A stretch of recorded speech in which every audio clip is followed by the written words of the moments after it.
वेवाळिन म्हणे नावा त्वमेव माता पिता त्वमेव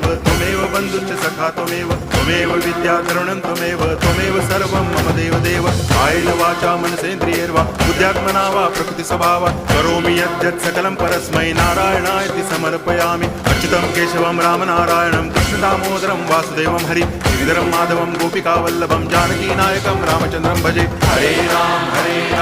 राम राम हरे हरे हरे कृष्ण